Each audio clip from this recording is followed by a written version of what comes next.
Hey, what's going on? This is Jerry Fetta, owner, founder, and CEO of Wealth Dynamics with another Sales and Marketing Saturday.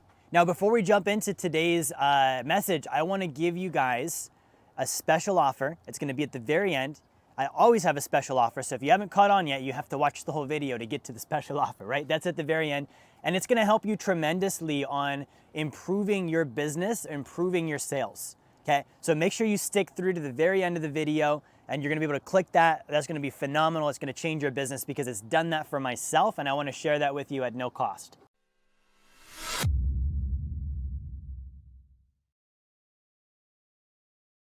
Now, into today's message.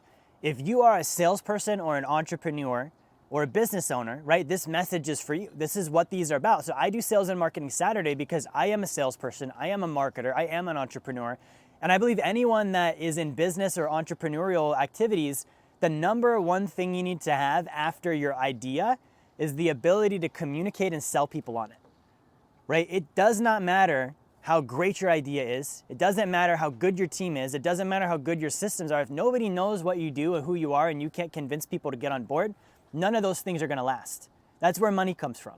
That's where attention comes from, right? McDonald's, great example. Right, they're not the best burger in the world, but they're the most well-known, and they market themselves constantly, and they sell people on getting their product. Even when you watch the Olympics, which is about sports and health and being fit, McDonald's sponsors it, sends you commercials at an event that they're like the antithesis of. They're the opposite, right? You don't think about Olympics and then you're like, yeah, bacon double cheeseburger from McDonald's and a Big Mac, right? So sales and marketing. Now, the first point of this is I want to talk about today is how do you set more appointments? How do you set more appointments? Guys, this all starts with appointments. The more people I'm in front of, the more opportunities I have to recruit someone, okay, to sell, to market, to brand myself, to network, to get referrals, to build partnerships. I have to be in front of someone, right? So as I'm going through this, the first step, the first key to setting more appointments is I need to make more contacts. Okay, there's no way around this. I need to talk to more people, right? So I'm on the phone. I've got, my number of calls I would do in a given day where I'm literally on the phone calling people, right? And so for me, my successful action with sales has always been at least 3 hours of talk time on the phone daily. Okay, at least 3 hours. And in 3 hours, I should be able to get 100 to 150 outbound dials. Whether that person answers or not doesn't matter. That's not what I'm looking for. I'm looking to increase my activity level. So if I'm not doing at least 3 hours a day consistently, so check this out, it's not 3 hours of I was on the phone and in between I had some toast and I did the admin and I scrolled on Facebook. No, I'm talking about 3 hours of talk time. 3 hours where the phone was on and you were dialing out, you were leaving a voicemail, you were talking to someone. 3 hours of that, right? Which means I need to cut out the bullshit. I can't have, I did one phone call for 30 seconds and then spent 5 minutes on my client relationship manager typing in notes. I've got to be quick, right? This entrepreneurial game is not for everyone. If you're slow and you're not able to get things done quickly and be in and out with these admin cycles and get back to the income producing activity, statistically you're going to fail. Right? That's just the reality of the situation, right? The first 1 to 2 years, I think it's even in the first 5 years, 95% of small businesses fail. Right? And a big part of that is they're not doing enough income producing activities and they're spending too much time on things that don't produce income. Right? So more contacts. I would be doing 3 hours of talk time no matter what. Not like I had my phone in the vicinity with admin. Actual talk time, 100 to 150 contacts per day. And as you start doing this, you're going to start seeing that you get more and more appointments set with people. Now, how do I set an appointment? I need to have a script, right? I need to have a conversation with them. I need to have something valuable to get them interested in, to hook their attention and then commit them to the appointment and then actually get them to show up. Here's the thing is you're a salesperson, you're an entrepreneur, you're a business owner. Every aspect of this is a sale. Getting someone to answer my phone call is a sale. Getting them to listen to my voice message is a sale. Getting them to read my text message is a sale. Getting them to agree to schedule an appointment is a sale. Getting them to not hang up on me is a sale. Right? Once they've booked the appointment, getting them to keep that appointment and actually show up is also a sale. This all happens before I ever sell them anything, before they're buying my product and giving me money, right? So I have a lot of contacts happening. I've got 3 hours a day of talk time. I've got 100 plus contacts outbound per day going out there.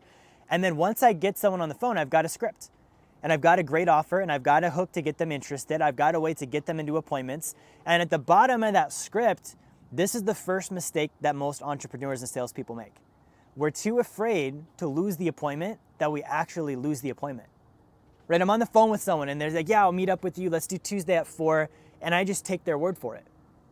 Guys, people get busy. They forget. They lie. They want to save face. Like, you have to realize you're dealing with a broken planet of human beings that aren't going to be honest with you and upfront, and they're not going to hold themselves accountable to an appointment they set. That's your responsibility. So on the script, I will actually ask them. I'll say, they'll book with me. I'll say, great. Hey, is there any reason why you wouldn't show up?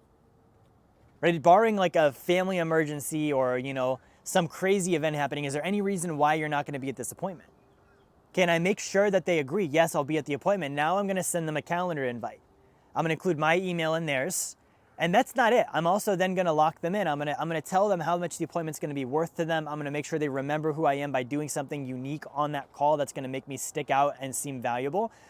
Now that they've said I've hung up, now the real game starts on making the appointment show up. The average sale happens on the 5th to 12th contact. 80% of sales happen after 5 to 12 contacts.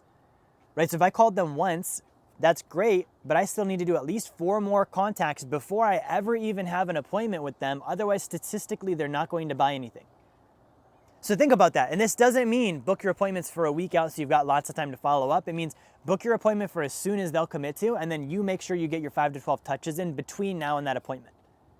This is called value add follow-up.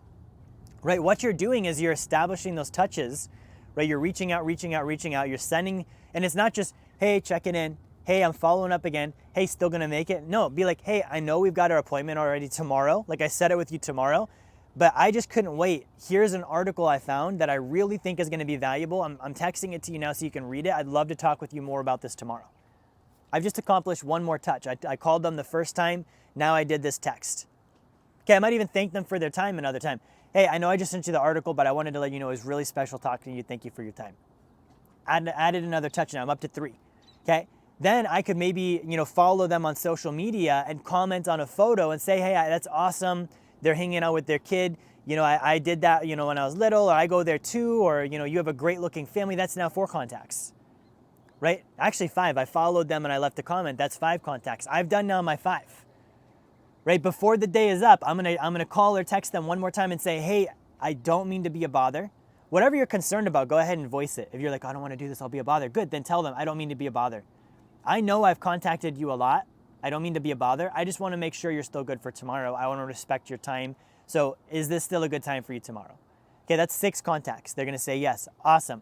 Right, next morning, text them, looking forward to our appointment today. 7 contacts, right? I'm in that zone now. I'm in the red zone. I just did 5 to 12 touches in a single day with someone. Now, what did that do? Number 1, it made me stand out. No other salesperson, no other entrepreneur they've talked to has actually done this in their life. You're the first, right? Like being the first, you're going to stick out now. Okay. The second thing is that I established my value. I'm sending them content, right? I'm interacting with them. I'm on their social media. I'm showing them I'm more than just some guy trying to sell you something, right? I'm not just this one-dimensional call. I'm doing a lot of stuff to be valuable and help and interact with this person. So that's the second thing I've established. And the third thing is I've stayed top of mind so they don't forget. Okay, and then number 4 is I did accomplish the statistic of 5 to 12 touches now. I'm going to get on that call to demo my product. They're actually going to show up. They're going to remember who I was. They're going to have more info than they started with before the appointment, and they're actually more likely to buy statistically right now. Okay, so that's how I get a good appointment to show up. Now, here's how you get appointments that don't show up, or no appointments. The first rule of getting no appointments is don't make enough contacts. Okay, if you call less people, you will get less appointments. That's just the math, right? So if you want to have a weak pocketbook, an empty bank account, and skinny kids, don't make contacts, right? Now, the other thing is if I do contacts, I do them and I spend way too much time doing other stuff in between. I've had salespeople, guys, where I had to get on them and actually set them up on 15-minute kitchen timers to be like, how many contacts can you do in a 15-minute sequence? And then as soon as the timer goes off, I reset it to another one because they would spend 15 minutes on admin.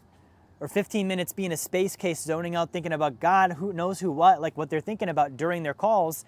And then they only make like 2 calls in a 15-minute sequence. So doing that is a great way to increase your contacts, doing a 15-minute timer and contest with yourself. How many dials do I do in 15 minutes? The other way to not get enough appointments is don't lock in. don't secure the appointment, send the calendar invitation and think that Outlook or Calendly is going to do the work for you. Don't follow up with them, don't send them anything, don't get your 5 to 12 touches. By the way, the chance of closing a sale on one call is 2%. So good luck with your lightning strikes and Cinderella stories. That's why you're not making enough money, right? And then not being valuable. Why in the world would they want to meet with you if you're not valuable? Show them you're valuable. They've got better things they could do with their time, right? So this is how you set more appointments. Now, I said I had a special offer for you, okay? And here's my offer. It's for 2 people that are watching this video. 2 types of people. Number 1, you're a client of mine. Okay, you're active on a service and you're winning, right? You love wealth dynamics, you're participating. I want to invite you to go into business with me as a wealth mentor. Right, and so what that means is you can join me in business, you can get your life insurance license. I'm gonna train you on how to build a business within wealth dynamics, okay? The second person I'm talking to is somebody that's already an entrepreneur, right? And you're good at it, and maybe you love what you do, and you're like, or you could even be an employee that's got an entrepreneurial spirit, and you've got something going on, but you're like, man, this was really helpful. Well, imagine if you got value from this 10-minute video, what it would be like having me in your life every single day because I'm helping you build a business. Right? So same thing, become a client. If you're not yet a client, become one, be active, be winning, and I want to help you be in business with me as well. If you're interested in doing that, click the link in the description. You can submit your info to us. We can talk more about it. Otherwise, like, share, subscribe. I'll see you next time.